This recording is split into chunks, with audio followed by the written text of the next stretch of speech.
എല്ലാവർക്കും പുതിയൊരു വീഡിയോയിലേക്ക് സ്വാഗതം.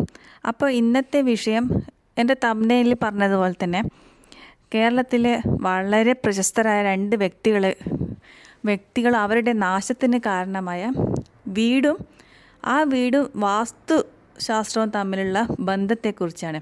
അപ്പം ഞാൻ മുന്നത്തെ വീഡിയോയിൽ നിങ്ങളോട് പറഞ്ഞിട്ടുണ്ട്, ഞാൻ ഈ വാസ്തുശാസ്ത്രത്തെക്കുറിച്ചായെങ്കിലും അല്ലെങ്കിൽ ജ്യോതിഷത്തെക്കുറിച്ച് ചെയ്യുന്ന വീഡിയോസ് എല്ലാം ആ ബുക്കിൽ പഠിച്ച കാര്യങ്ങൾ അതേപടി ഇവിടെ വന്ന് ഛർദ്ദിക്കുന്നതല്ല.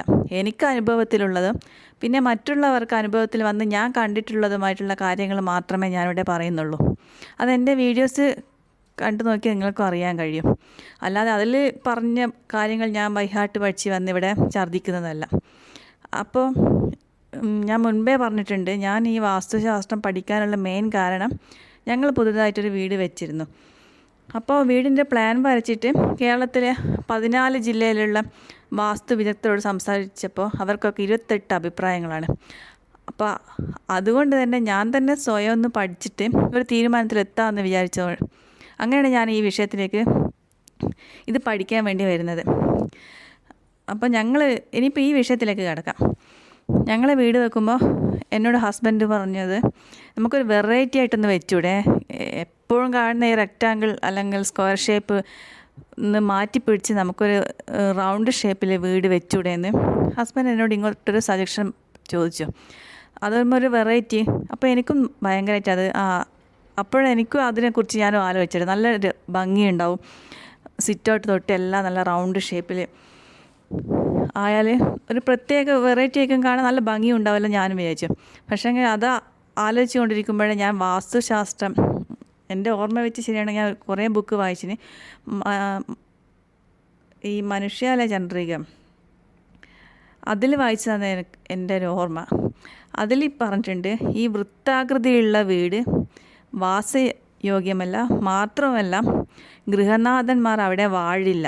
തലമുറകളായിട്ടാണെങ്കിലും അവിടെ ഗൃഹനാഥന്മാർ വാഴില്ല എന്ന് ഒരു പോയിൻ്റ് വായിച്ചതായിട്ട് എനിക്ക് ഓർമ്മ വന്നു. അപ്പോൾ നമ്മളൊരു മനസ്സിലൊരു കാര്യം ആഗ്രഹിച്ച്, അപ്പോൾ അത് നടക്കില്ല, അത് ഇങ്ങനെ ഒരു തടസ്സം മുന്നിൽ കണ്ടാൽ ആരുടെ മനസ്സിലായാലും അതൊരു ടെൻഷനും മൊത്തത്തിലൊരു കൺഫ്യൂഷനായിരിക്കും. അപ്പോൾ എനിക്കും അത് ശരിയായിരിക്കുമോ, ആ വാസ്തു അതിൽ പറഞ്ഞ കാര്യം പ്രാക്ടിക്കലി ആയിരിക്കെങ്കിലും അനുഭവത്തിൽ വന്നിട്ടുണ്ടോ എന്നുള്ള അറിയാനോ. എനിക്കാണെങ്കിൽ ആ വൃത്താകൃതി തന്നെ വീട് പ്ലാൻ ചെയ്യണമെന്നുള്ള ഭയങ്കരമായിട്ട് ആഗ്രഹം. അപ്പോൾ അതിനെക്കുറിച്ച് ഞാൻ കൂടുതൽ അന്വേഷിക്കാൻ വേണ്ടി ഒരുങ്ങി. ഇക്കാര്യത്തെക്കുറിച്ച് അന്വേഷിക്കുമ്പോൾ തന്നെ എൻ്റെ മനസ്സിൽ ഓടിയ ഫസ്റ്റ് കാര്യം, ഞാൻ വടകര സ്വദേശിയാണ്. വടകര തലശ്ശേരി റൂട്ടിൽ ബസ് യാത്ര ചെയ്യുമ്പോൾ വിൻഡോ സീറ്റിന് അടുത്തിരിക്കുമ്പോൾ ഞാൻ എപ്പോഴൊരു വീട് കാണാറുണ്ട്. ഒരു കാട് പിടിച്ച് പ്രേതാലയം പോലെ ഒരു വീട്. എനിക്ക് ആ വീടിൻ്റെ ഷേപ്പാണ് ഓർമ്മ വന്നത്. ഫ്രണ്ട് സിറ്റ് ഔട്ടും സൈഡൊക്കെ ഈ റൗണ്ട് ഷേപ്പിലുള്ളൊരു വീട്. അപ്പോൾ എൻ്റെ മനസ്സിൽ ആദ്യം ഓടിയെത്തിയ കാര്യം ഈ വീടാണ്. പിന്നെ എന്നോട് +2 പഠിച്ച എൻ്റെ ഒരു ഫ്രണ്ട്, ആ വീടിനടുത്തായിട്ടാണ് അവളുടെ വീടും. ഞാൻ അവളുടെ വീട്ടിൽ പോകുമ്പോൾ ഈ വീട് ശ്രദ്ധിച്ചിരുന്നു. അപ്പോൾ ഞാൻ അവളെ വിളിച്ച് കാര്യം ചോദിച്ചു, നിനക്കറിയാവോ ആ വീട് ആരുടേതാണെന്ന്, അവിടെ എന്താ ഇങ്ങനെ താമസം ആരും ഇല്ലാത്തതെന്നൊക്കെ ചോദിച്ചപ്പോൾ അവൾ പറഞ്ഞു, അവിടെ ഹൗസ് വാമിങ് കഴിഞ്ഞു, പിന്നെ അതിൻ്റെ ഓണർ മരിച്ചു, പിന്നെ അവിടെ ആരെയും കണ്ടിട്ടില്ല, അവരെവിടെയൊക്കെ പോയിന്ന്. അപ്പം തന്നെ എനിക്ക് ഈ വാസ്തുശാസ്ത്രം ആ ബുക്കിൽ വായിച്ചത് ഇതും തമ്മിൽ കണക്റ്റായി. പിന്നെ എനിക്ക് ഇതിനെക്കുറിച്ച് കൂടുതൽ അറിയാനും താല്പര്യമായി.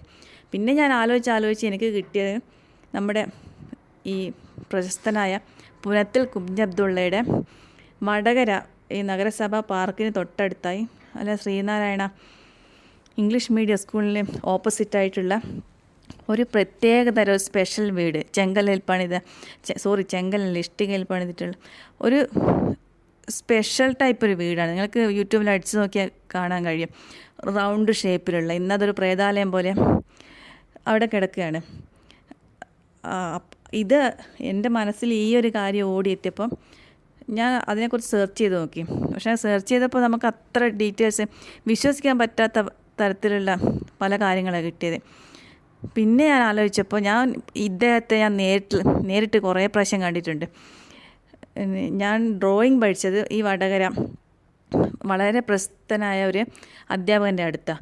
അയാളുടെ ഏറ്റവും ബെസ്റ്റ് ഫ്രണ്ട് എന്ന് പറയാൻ കാരണം പുനത്തിലും ഇദ്ദേഹം തമ്മിലുള്ള ആ ഒരു ബന്ധം കണ്ടാൽ തന്നെ അറിയാം, ഒരു സാധാരണ ഒരു ഫ്രണ്ട്സുമാർ തമ്മിലുള്ളത് അത്രയ്ക്കും ക്ലോസ് ആയിട്ടായിരുന്നു എന്നെ ഈ പഠിപ്പിച്ച അധ്യാപകനും പുനത്തിലും തമ്മിലുള്ള ബന്ധം. അപ്പം ഞാൻ ആലോചിച്ചപ്പോൾ ഈ അധ്യാപകൻ ഞാൻ തമ്മിൽ നല്ല ബന്ധത്തിലാണ്. ഞാൻ 5ാം ക്ലാസ് മുതൽ 8ാം ക്ലാസ് വരെ മാത്രമേ പഠിച്ചിട്ടുള്ളൂ എങ്കിലും ഞാൻ അയാളുമായിട്ട് കണക്ഷൻ ഉണ്ടായിരുന്നു. അയാൾക്കും ഇപ്പോൾ ഒരു 90 വയസ്സ് കൂടുതലായി. എന്നാൽ എന്നെ മറന്നൊന്നും പോയിട്ടില്ല. എൻ്റെ വിവാഹത്തിന് വരുമോ, ഞാനും അയാളുടെ മക്കളുടെ വിവാഹത്തിനൊക്കെ പോയിട്ട് നല്ല ക്ലോസ് ബന്ധമായിരുന്നു.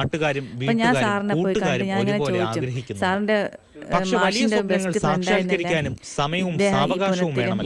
സാർക്ക് അവരെക്കുറിച്ച് എന്തെങ്കിലും ഡീറ്റെയിൽ ആയിട്ട് കാര്യങ്ങൾ അറിയാമെന്ന് ചോദിച്ചു. അപ്പം സാറിങ്ങനെ ഓരോ കാര്യങ്ങൾ പറഞ്ഞു എന്നോട് പറഞ്ഞു വടകര ശ്രീമണി ബാർ വടകര വന്നവർക്കെല്ലാം അറിയാൻ കഴിയും. ഒരു പ്രത്യേക ചെങ്കൽ പണിത കാണാൻ വളരെ ഒരു ഡിഫറെൻറ്റ് ഡിസൈൻ ആയിട്ടുള്ളൊരു ബാറായിരുന്നു. ഹൈവേൻ്റെ സൈഡ് തന്നെ വടകര പുതിയ സ്റ്റാൻഡിന് നേരെ ഓപ്പോസിറ്റ് ഉള്ളത്. പക്ഷേ ഇപ്പോൾ അത് ഹൈവേക്ക് വേണ്ടി മൊത്തം പൊളിച്ചു കളഞ്ഞു. ആ ബാറും ആ റോയിലുള്ള കെട്ടിടങ്ങളൊക്കെ ഈ പുനത്തിലിൻ്റെ ഉടമസ്ഥതയിലുള്ളതായിരുന്നു. ഒരുപാട് സ്വത്ത്, ഇഷ്ടംപോലെ പൈസയെല്ലാം ഉള്ള ഒരു മനുഷ്യനായിരുന്നു അദ്ദേഹം എന്ന് പറഞ്ഞു. അപ്പം ഞാൻ ചോദിച്ചു, ആ വീട് അവിടെ എത്ര കാലം അദ്ദേഹം താമസിച്ച് ചോദിച്ചു. ആ വടകര തന്നെയുള്ള ആ വീട്ടിൽ. അപ്പോൾ എന്നോട് മാഷ് പറഞ്ഞു, ആ വീട് എടുത്തതോടുകൂടി അവൻ്റെ അധപ്പതനം ആയിരുന്നു. ഇവിടെ അവൻ എന്ന് പറയുന്നത് അവർ തമ്മിലുള്ള അത്രയും ക്ലോസ് റിലേഷൻ വെച്ചിട്ടാണ് മാഷ് അവൻ എന്ന് പറയുന്നത്. അതോടുകൂടി ഈ പുനത്തിൻ്റെ അധപ്പതനം തുടങ്ങി എന്ന് പറഞ്ഞു. പിന്നെ മുഴുക്കുടിയനായി, പിന്നെ ഈ ഉള്ള പ്രോപ്പർട്ടീസ് എല്ലാം വിറ്റ് തുലച്ച് വൈഫുമായി ഡിവോഴ്സ്ഡായി, അങ്ങനെ മൊത്തത്തിൽ പ്രശ്നമായെന്ന് പറഞ്ഞു. അപ്പോൾ ഞാൻ തേടി നടന്ന വിഷയത്തിൻ്റെ 2ാമത്തെ ഉദാഹരണം എനിക്ക് കിട്ടി. ആദ്യത്തെ ഞാൻ പറഞ്ഞില്ല, റോഡ് സൈഡിലുള്ള വീട്, 2ാമത് പുനത്തിലുള്ള വീട്. അപ്പോൾ അത് രണ്ടും ഈ വാസ്തുശാസ്ത്രം ബുക്കിൽ പറഞ്ഞതായിട്ട് കണക്റ്റാണ്. പിന്നെ ഞാൻ ആ സമയത്തൊക്കെ ഹോം ടൂർ വീഡിയോസ് കാണാറുണ്ടായിരുന്നു. അപ്പോഴെനിക്ക് ഓർമ്മ വന്നത് ഈ കപ്പൽ ജോയ്, കേരളത്തിലെ പ്രമുഖ വ്യവസായി കപ്പൽ ജോയിയുടെ വീടിൻ്റെ ഹോം ടൂർ, വീടെന്ന് പറഞ്ഞാൽ പോരാ, അത് കൊട്ടാരം. ആ കൊട്ടാരത്തിൻ്റെ ഹോം ടൂർ വീഡിയോ കണ്ടതായിട്ട് എനിക്ക് ഓർമ്മ വന്നു. ആ കൊട്ടാരം ഇരിക്കുന്നത് ഈ റൗണ്ട് ഷേപ്പിലാണ്. ആ റൗണ്ട് ഷേപ്പും പിന്നെ ഈ ജോയിയുടെ മരണവും, ആ വീടെടുത്തിട്ട് അദ്ദേഹത്തിന് അവിടെ താമസിക്കാൻ കഴിഞ്ഞിട്ടില്ല, പെട്ടെന്ന് തന്നെയുള്ള മരണവും. പ്രത്യേകിച്ച് ഈ വാസ്തുശാസ്ത്രത്തിൽ പറഞ്ഞതിന് ഈ റൗണ്ട് ഷേപ്പ് വടക്ക് ഭാഗത്താണ് ഗൃഹത്തിൻ്റെ റൗണ്ട് ഷേപ്പിൽ വരുന്നതെന്ന് വെച്ചാൽ ഗൃഹനാഥൻ ഒട്ടും അവിടെ വാഴില്ല എന്ന് പ്രത്യേകം പറഞ്ഞിട്ടുണ്ടായിരുന്നു. അപ്പോൾ അതും ഞാൻ വെച്ച് അന്വേഷിച്ചതിൽ ഈ കപ്പൽ ജോയിയുടെ അദ്ദേഹത്തിൻ്റെ വീടിൻ്റെ ദർശനവും വടക്ക് ഭാഗത്തായിട്ടാണ് അറിയാൻ കഴിഞ്ഞത്. ഞാനവിടെ പോയിട്ടൊന്നുമില്ല. ഈ വയനാട് മാനന്തവാടിയിലുള്ള വീട് നിങ്ങൾക്ക് സെർച്ച് ചെയ്ത് നോക്കിയാൽ വീടും ഇതൊക്കെ കാണാൻ കഴിയും. അപ്പോൾ ഈ 3 സംഭവങ്ങളും ഈ വാസ്തുശാസ്ത്രത്തിൽ പറഞ്ഞ കാര്യമായിട്ട് കണക്റ്റ് ആയപ്പോൾ ഞങ്ങൾ ആ ഒരു കാര്യം എന്ന് വെച്ചാൽ റൗണ്ട് ഷേപ്പിൽ നമുക്കും വീടെടുക്കാമെന്നുള്ള കാര്യം പാടെ ഉപേക്ഷിച്ചു.